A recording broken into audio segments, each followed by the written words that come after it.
Thank you. I'm just going to apologize right now. My camera does not seem to be working well today. It freezes about every 2 seconds, and so you just get to look at this picture.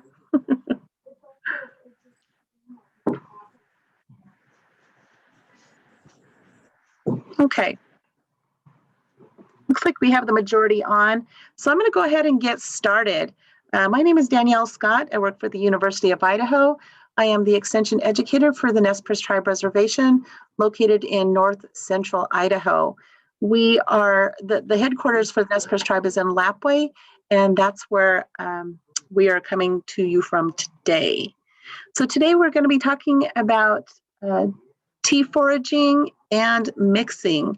We have a few very knowledgeable people on here that I'm going to refer back and forth to them. I'm going to quickly introduce Spring Alaska from Sakari Farms. Spring, can you say hello?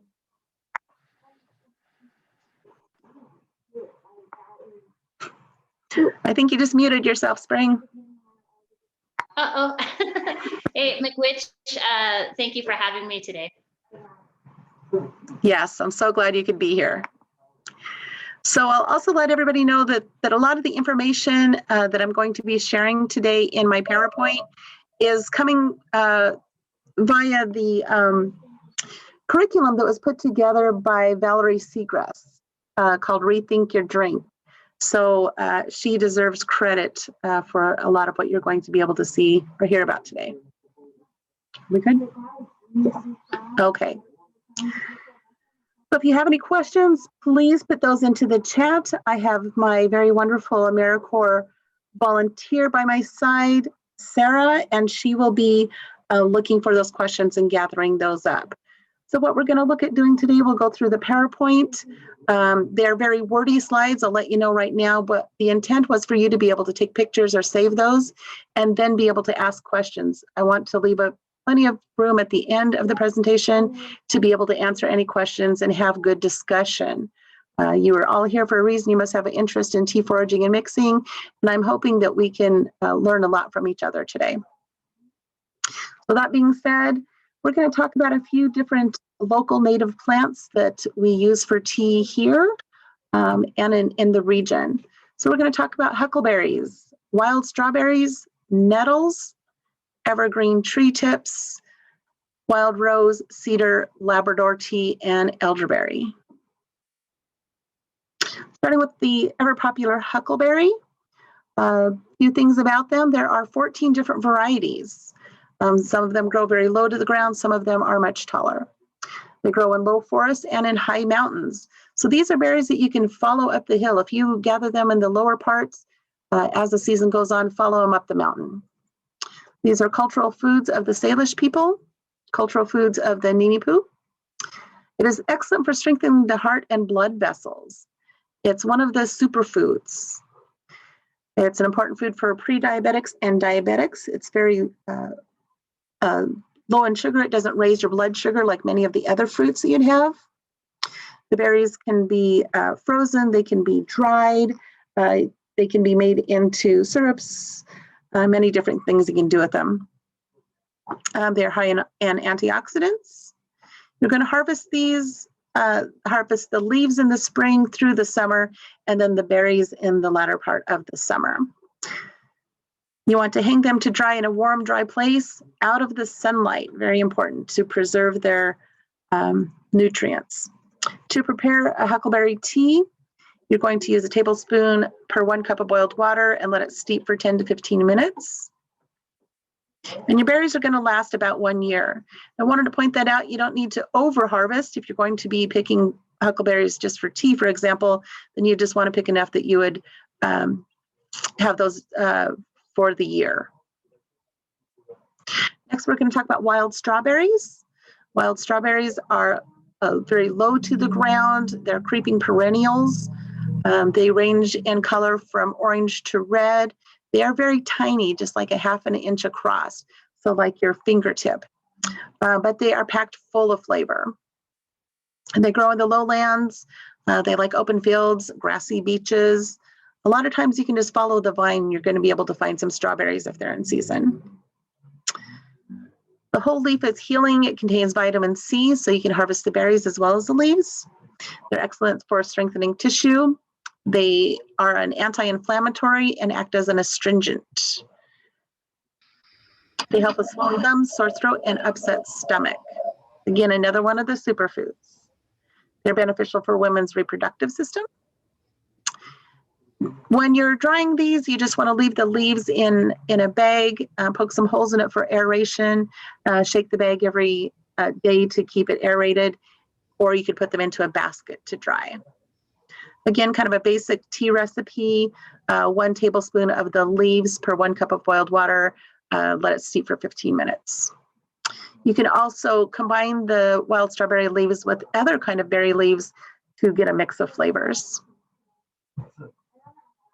Nettles, one of the very overlooked superfoods that we tend to pull up and out of our gardens and toss to the side, but maybe after today you'll rethink that thought. They can be found in the fields, stream beds, and wet, disturbed soil areas. Their seeds will carry, so they will land and they will grow.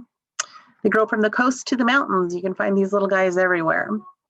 They are the first edible green that springs up in the spring, so you can be looking for those. They're also a plant that you can eat as it grows taller, changes its need, or changes the way that you could utilize them. Clear up into being cordage at the very end with the stalk. They are covered in stinging hairs on the underside, so you want to make sure that you're taking precaution using gloves and scissors. Some people, when they're so used to picking these, they kind of become immune and the stinging doesn't bother them. They provide a lot of nutrients to give you energy and strength. They build strong bones, nails, and hair. They also assist with the kidneys in eliminating excess fluid. And if you consume this tea or the nettles on a regular basis, it can help alleviate seasonal allergies. You want to harvest the leaves in the spring through the summer. And again, the same technique. When you pull the leaves, put them into a paper bag, aerate it, shake it around, make sure they don't sit stagnant and mold or anything. The same basic recipe, again, 1 tablespoon per 1 cup of boiled water, and then let it steep for 10 to 15. Evergreen tree tips. This is what is referred to as nature's Gatorade. They are full of great things that give you lots of energy. Douglas fir, true fir, hemlock, and spruce. In Alaska, I know that the spruce is one of the favorite ones. When I was up there, they had spruce jelly. They had all kinds of things made out of spruce. Just loved that. The beautiful bright green tips in the spring are what you want to gather. And you can notice them. They're very at the end of the branch, the new growth. You just want to make sure that you don't over harvest. This is a growing, living thing, so you want to take just what you need and take from different parts of the tree so that you aren't killing off any one part. It's believed to ward off hunger and thirst. This is what some of the North Native Americans believed and continue to teach, that it by eating these tree tips, you can ward off hunger and thirst. They're high in vitamin C and electrolytes. Like I said, you just want to pinch off that new growth, and that's what you're looking for when you're looking for it for tea or for consumption. You can make it into a sun tea or into a hot tea. And I gave you the recipes for both of those there at the bottom. If you want to prepare sun tea, add 2 handfuls of the tips to a quart jar and cover it at room temperature. Let it sit for 3 to 8 hours. You want to strain it, and then you're able to drink it. Some people like to mix it with some citrus, some lemon, some lime. You might want to add a little bit of honey if you like something a little bit sweeter. And then to prepare it hot, another handful of spring tips in a teapot with a lid, and let it steep. The tips will last for several days in the refrigerator. You can also freeze them or dry those for later too. Wild rose, and here in our area we have zillions of these wild rose plants everywhere, and so there's a great opportunity to be able to utilize this superfood. What you want to be careful of, though, is where you're gathering these from, and we'll talk a little bit more about that later. But you do see a lot of these alongside the roadsides and in agricultural areas. Try to avoid those areas. Go up to the mountains where things are cleaner, there aren't pesticides, there aren't any chemicals that could have landed onto these. They are pink. They are 5-petaled flower. They develop into the red or orange round fruits that we refer to as rose hips. You can break those open. They are very sweet on the inside. Just discard the seeds and taste the fruit of that. You can save those again for tea. They grow in the wooded and open, dry and moist areas. They grow in locations that are from low to middle elevations. So again, right here in our Lapwai Valley, there are just a whole lot of those. The whole rose is an astringent to tighten inflamed tissues. The buds and flowers can be dried for tea. So if you miss out on the flowers, those rose buds are perfect for tea. But if you are able to get the flowers as they come on, you can dry those petals and put those into your tea as well. They contain vitamins A, B complex, C, E, and K. The best time to harvest those, like I said, the leaves in the spring through the summer, and the harvest of rose hips in the early fall. Right after the first frost is when they're supposed to be at their sweetest. So you can be watching out for those. The same basic recipe here, 1 tablespoon whole dried rose hips for 1 cup of boiled water, or you could use 1 teaspoon of the de-seeded rose hips and place it in the boiling water. Cedar. We don't have as much cedar over in this area as we do over on the coast, but cedar can still be found here locally in north central Idaho. It's believed to be the first tree in creation. Cedar is a very sacred tree to many Native American tribes. You would harvest the fresh cedar leaves from the tree, and again, being respectful to the tree and not over harvesting any one part of it, but getting those new tips. They do contain a large amount of vitamin C. There are some precautions with the cedar, and so people do need to take note of that. Our food summit this year is all about food safety, and so we definitely want to be pointing this out when you're harvesting your teas and what you're gathering. And we'll talk more about some of those safety tips here in just a little bit. But with the cedar, you want to make sure that you're not drinking more than 3 cups of cedar tea per week. There are some natural chemicals in there that could cause challenging issues for your digestive system. The cedar is one of the most powerful medicinal plants in the world. There's a lot more research that has happened based upon Native American use of the cedar. So we're now knowing more about the health benefits of cedar. It's high in compounds considered important for helping the system. It's high in antioxidants associated with anti-aging and cardiovascular health. Used to treat fevers, chest colds, and flu-like symptoms. This year with COVID, my family and I had gathered a lot of cedar, a lot of the Labrador tea we'll talk about in a little bit, and the rose hips and the elderberry, and gave those to a lot of people who were having challenges with COVID. That seemed to help them out quite a bit. So another good message right now as we are still within this pandemic. It helps the body to release excess mucus from the respiratory system, which again has been really helpful with the COVID. To make the cedar tea, you're going to place it into a pot, the fresh cedar leaves into the boiling water and let them soak until the water becomes a golden brown. I put in right at the bottom that take caution, that you do not want to drink cedar tea or ingest cedar if you're pregnant, breastfeeding, or having kidney weakness. Again, some of those chemical compounds within the cedar can cause some issues. The Labrador tea, what we refer to as mountain tea. Over on the coastal areas, they sometimes refer to it as bog tea or swamp tea. It is a flowering shrub with erect branches. It's within the rhododendron family. So when you take a look at it, if you think rhododendron, you can really see the connection. They do look very, very similar. They start off with white flowers at the tips, and they do have distinct evergreen leaves. When my family and I go out to gather our mountain tea, you can usually smell it before you see it. We usually go about the end of August, somewhere in there, early September. In the area that we go to, we always know when we're getting close because you can smell it in the air. The mature leaves are curled under, and the underside is kind of a rusty brown color. It grows in wet, peaty soils, bogs, and wet coniferous forests. It also grows in the tundra up in above Alaska, in drier, rockier places in the mountains. And that's where we find ours, is not in the wet, boggy stuff, but it's more in the mountains. It, again, is really distinctive. If you know what you're looking for, you're going to be able to find it everywhere. Once you see it, it grows quite wide and large. It's very high in vitamin C.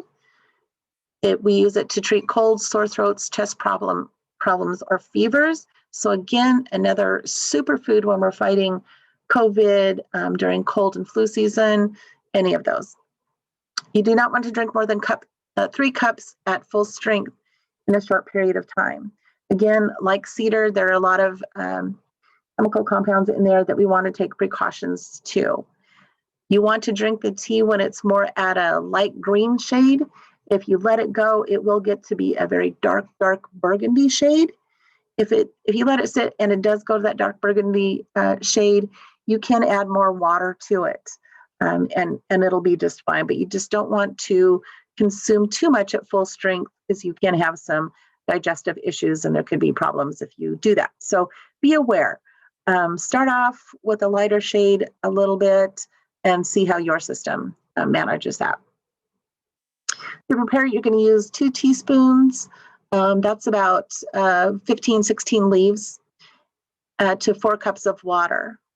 So you can obviously increase these if you want to make more at one time. Labrador tea does make a great iced tea as well as a hot tea. And again, I did put in the caution in there. Do not ingest it if you're pregnant or breastfeeding. Elderberries, something again that is very, very plentiful here in our LC Valley. I've just been harvesting these the last few years. I would see them everywhere, all over the place. When I started looking more into them as a medicinal plant, there's just so many great benefits. They're really easy to pick. You can see that they grow in great big clusters. So it's easy to get a lot of clusters at one time. The real work comes into play when you go to pick each of these little guys off of the stem and discard the green ones, discard the stem.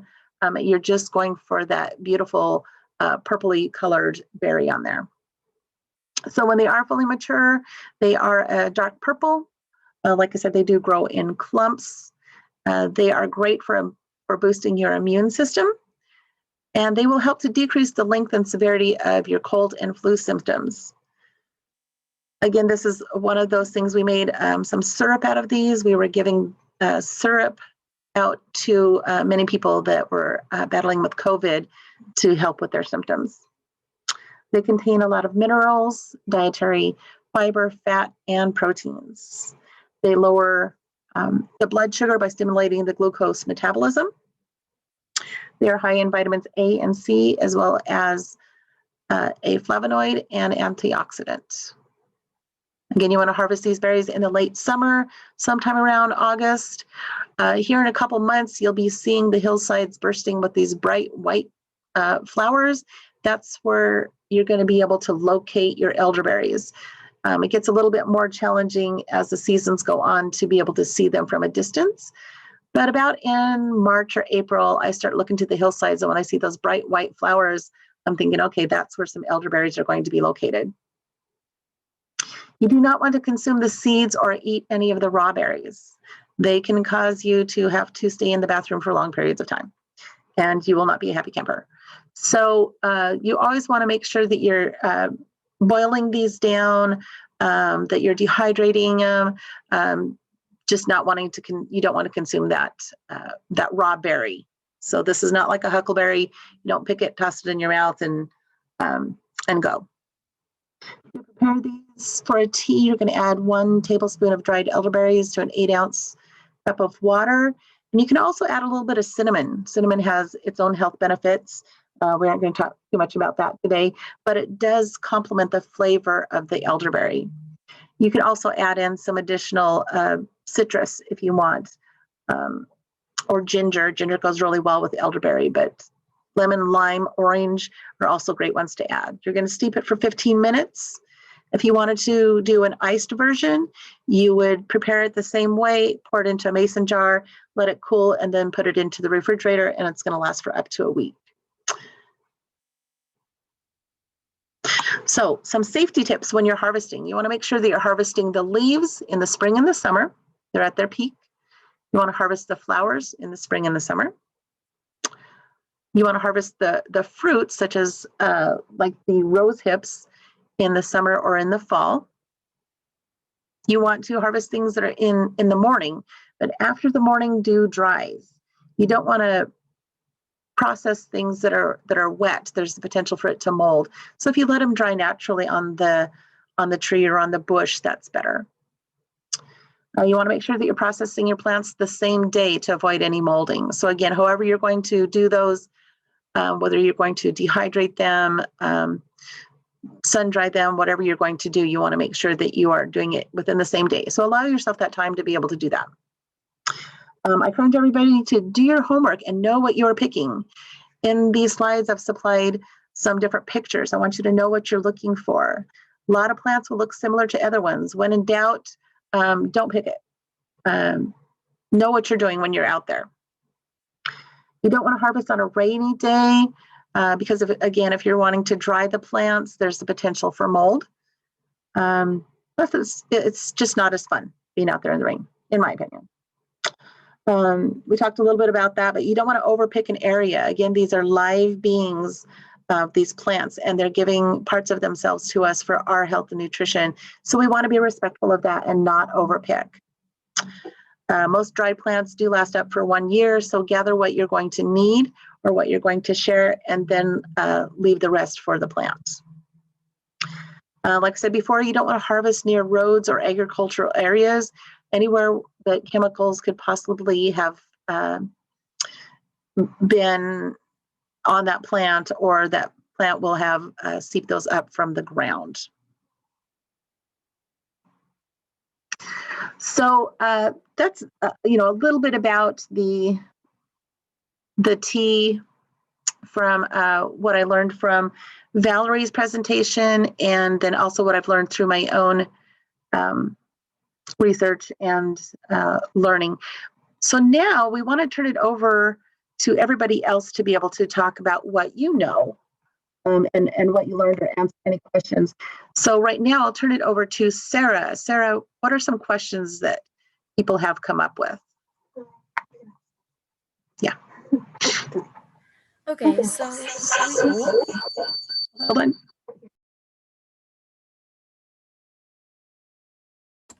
okay, sorry, we're sitting right next to each other.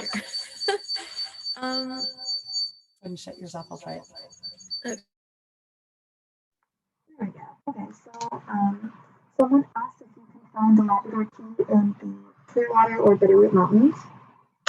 Okay, so the question was, is the Labrador tea available in the Clearwater or Bitterroot Mountains? I'm not exactly sure of that. I'd have to get back to you on that question. Is there anybody else that has picked Labrador mountain tea? Angus, did I hear you, or did I see you do a head nod?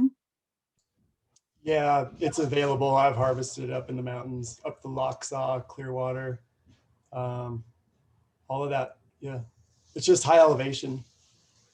Up above the South Fork. South Fork? Great. Thank you. And then the other question is, Okay, so the other question is how to eat elderberries without eating the seeds. So what you're going for is really the juice within there. You can eat the seeds if it's been dehydrated, then it avoids those chemicals that can potentially be hazardous to your health.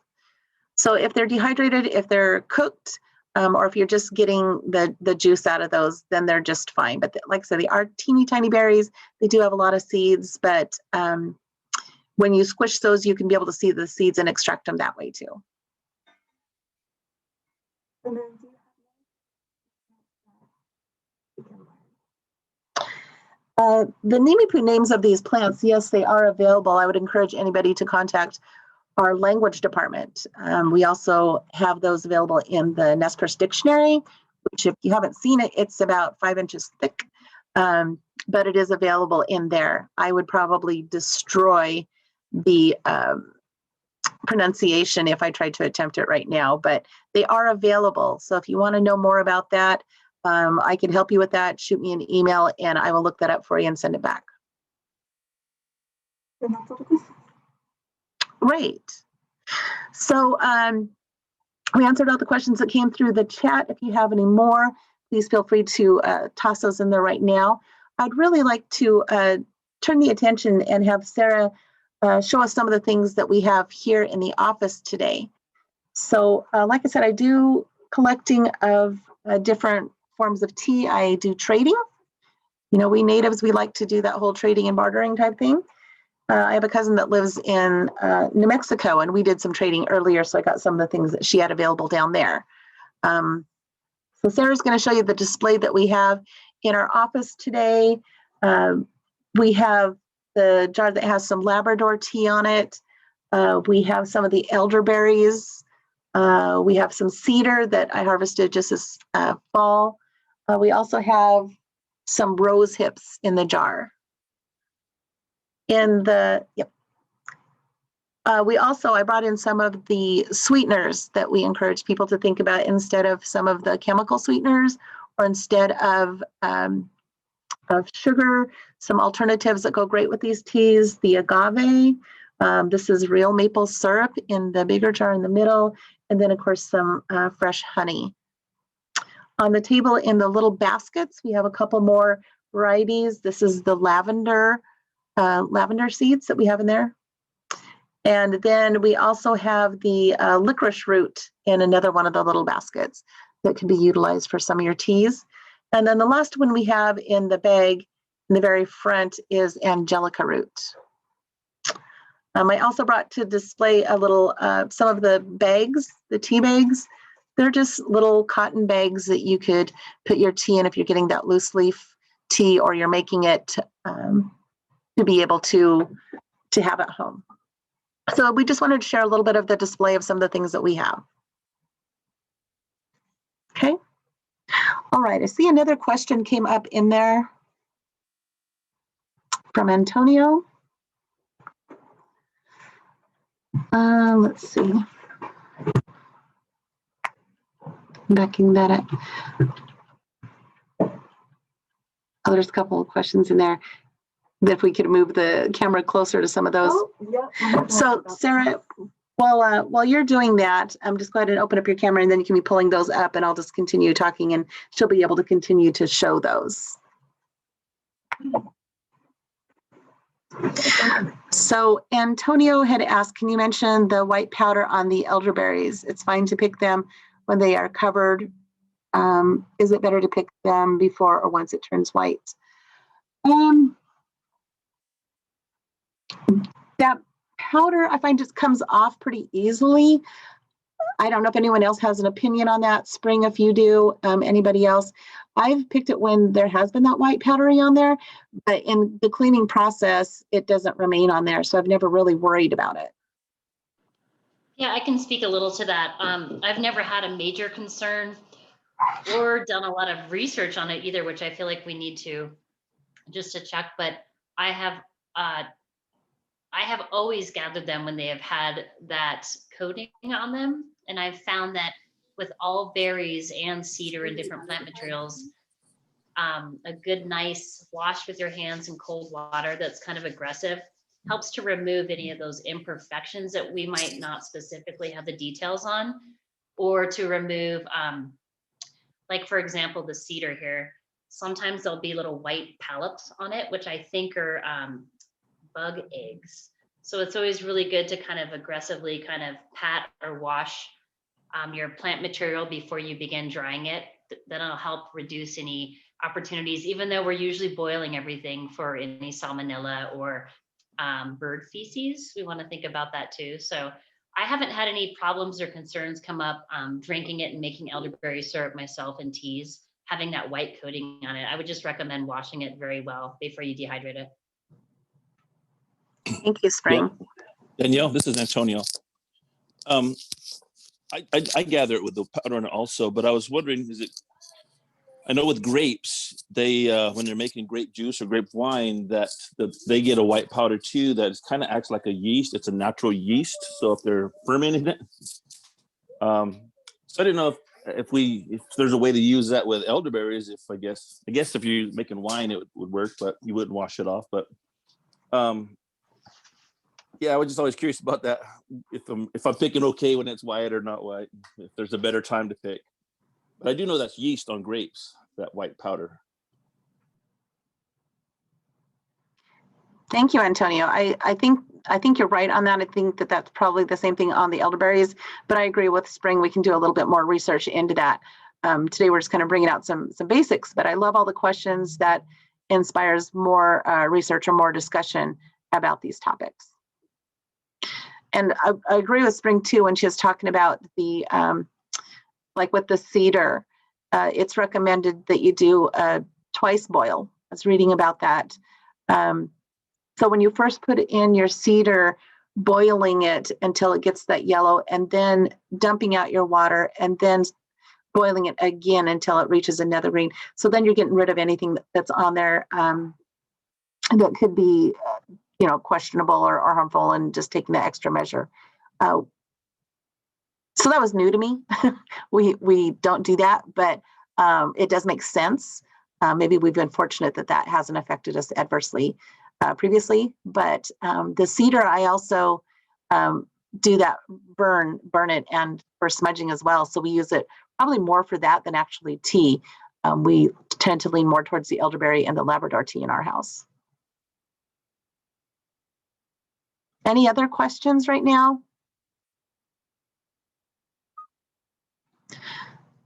So I will say that there are a couple things that we're going to be sharing with everybody that we'll email out to all of the participants. And there's some of the favorite tea recipes that we'll be sending out. There's a nettle mint tea, a wild berry tea, and a rose mint tea that we'll be sending out. And we'll also be talking about more of the how to grow a tea garden.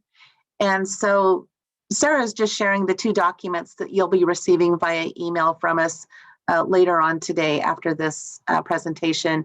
I'm hoping, Spring, can you talk to us a little bit about the tea mixes that you do with Sakari Farms and about the products you have available?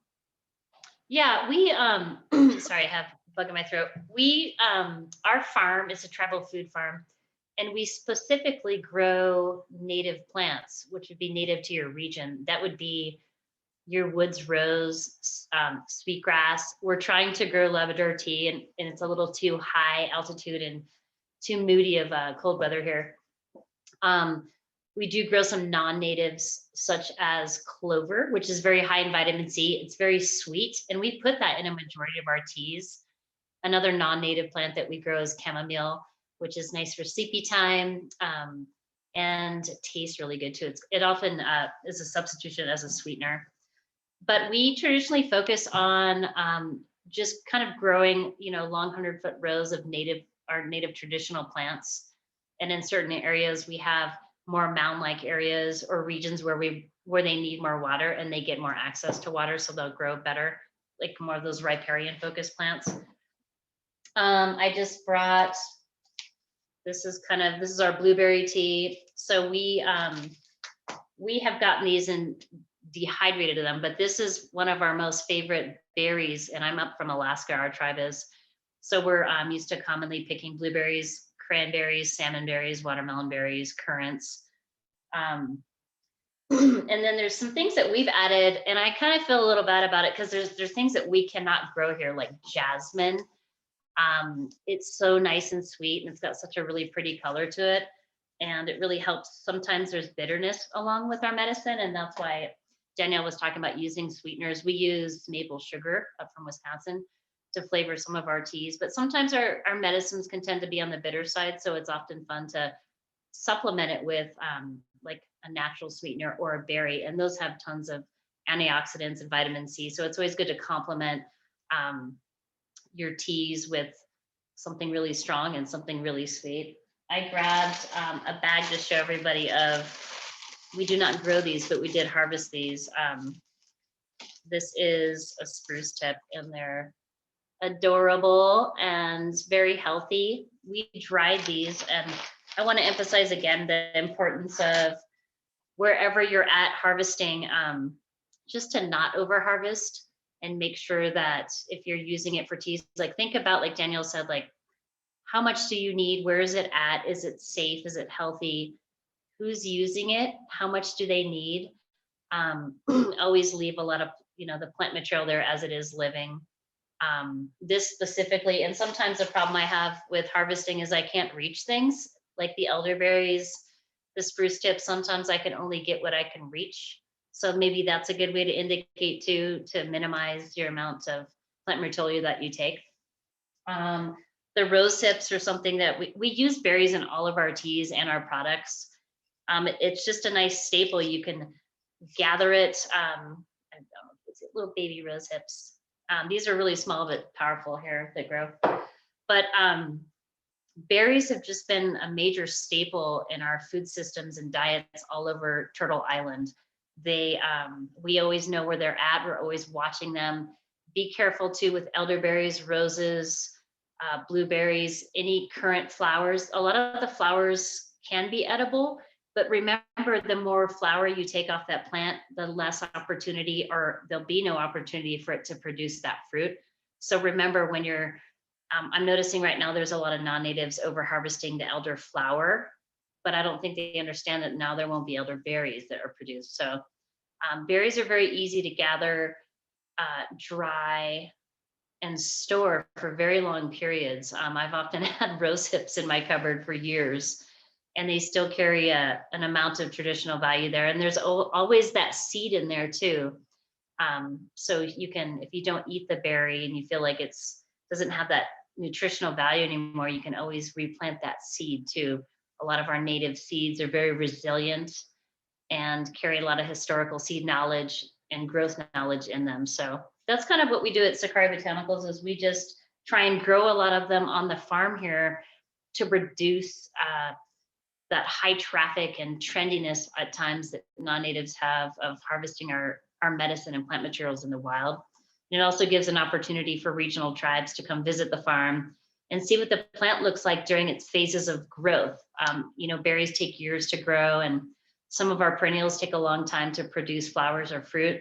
And so it gives this opportunity as an education farm for tribal members to come and watch the progression of how the plant grows, how to take care of it, and then how to harvest it on site and come into the kitchen area and make your own teas and tribal food products to share amongst everybody.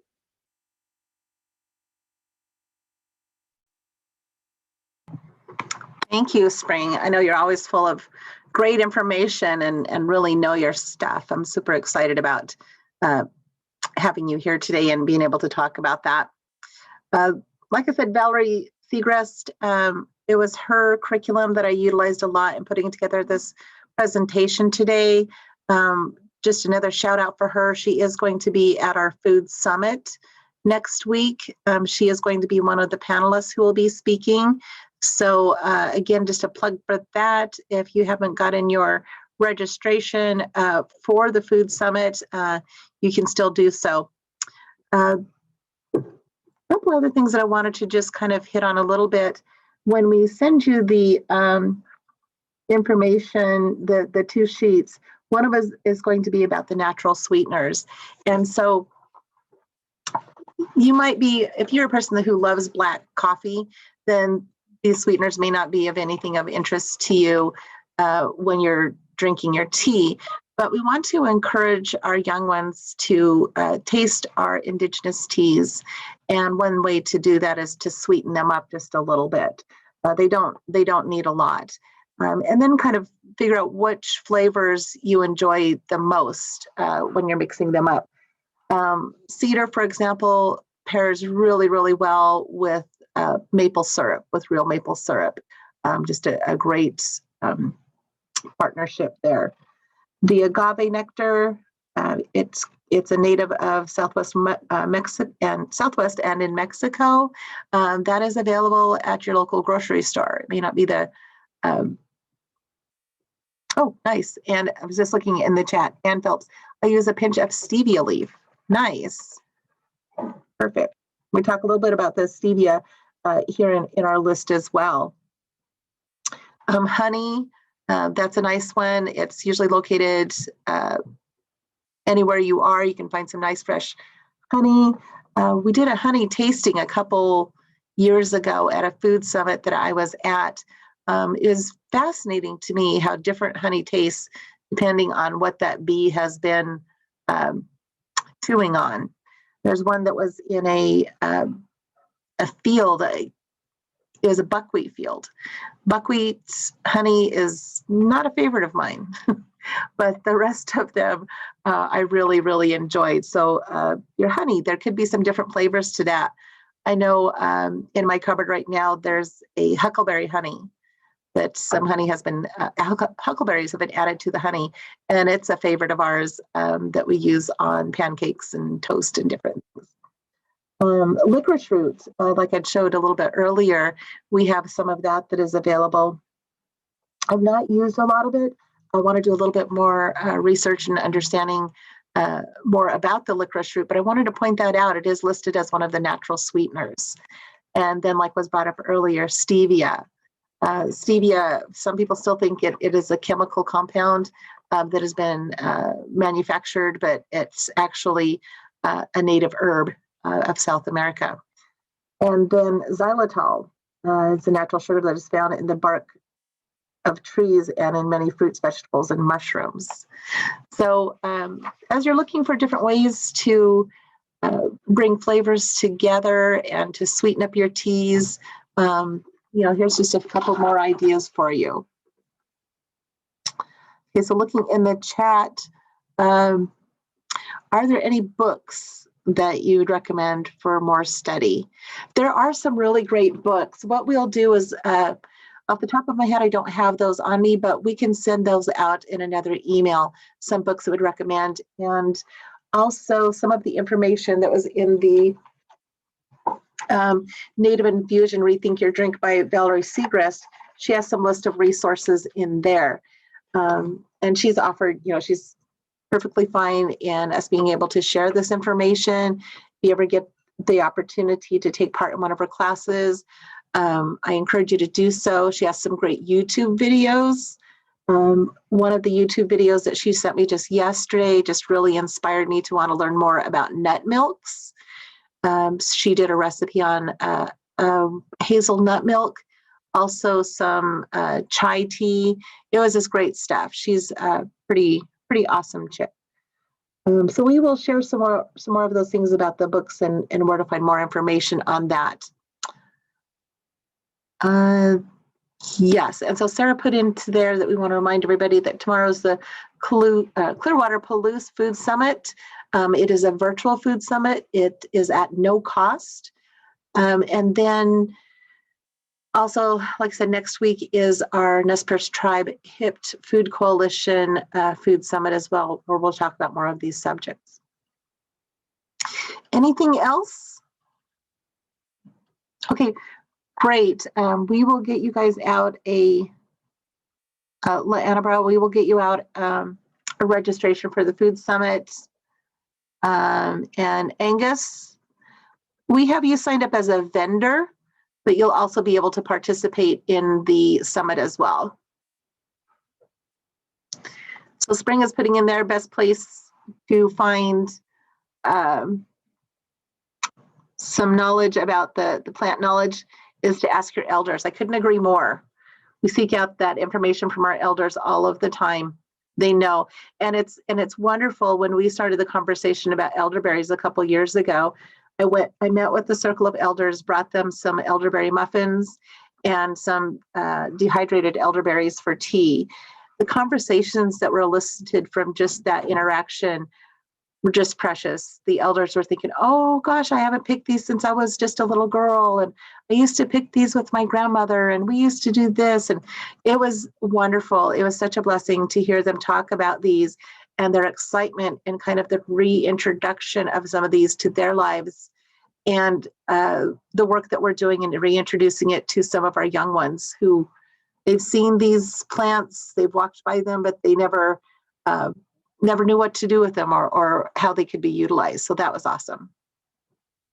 Ann Phelps shared in there Michael Moore books for wildcrafting.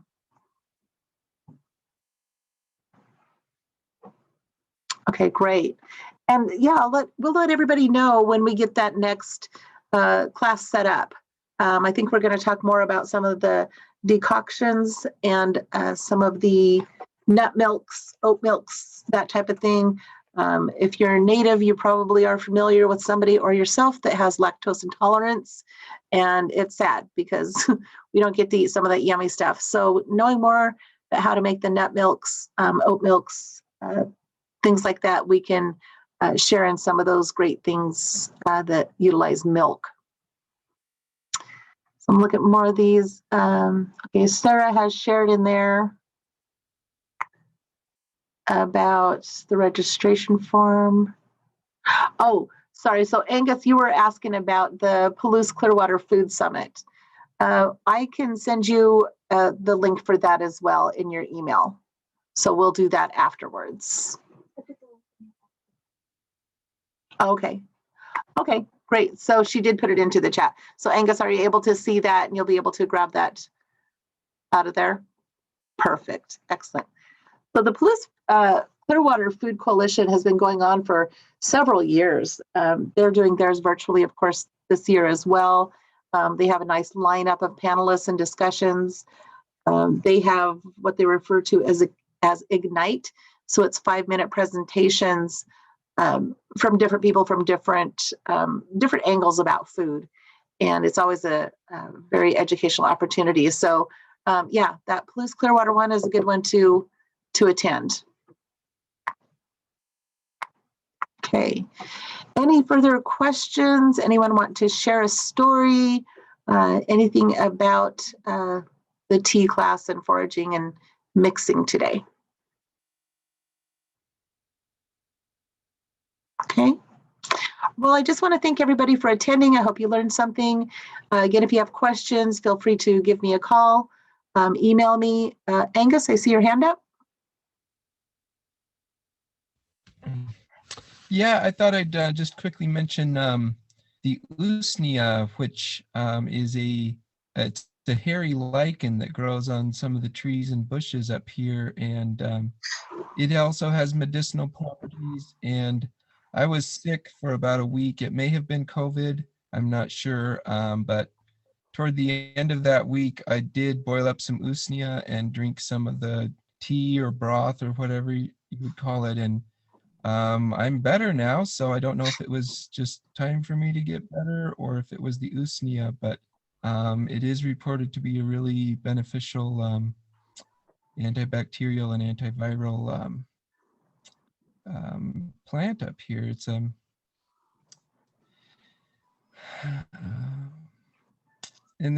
you kind of have to know what you're looking for to find usnea, because there's at least 3 different kinds of the green hairy tree lichens, but it's pretty easy to find information on how to identify the usnea, and I find it's pretty common up here, and yeah.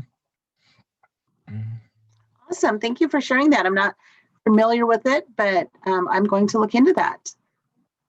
Awesome. Great. Okay. Well, thanks, everybody. Look forward to your email, getting some of these documents that we promised to send to you. And like I said, reach out to us if you need anything. Spring, did you want to put your web link or anything into the chat for people to be able to get a hold of you about some of your products? Awesome. I think I just put that in there, and I just want to thank you guys for having me today and throw out one more word of wisdom that I've learned is engage with your family and elders. As much oral tradition as we can get out of them before they pass on is a wealth of knowledge for us to pass down to our generations and children. And they know where all the spots are. They know where the animals are and the medicines and the berries and their family spots, and those need to be communicated and shared so we can protect them too. And that's something to think about as we go into tea making and medicine harvesting. So thank you so much, Danielle and everyone. All right. Thank you.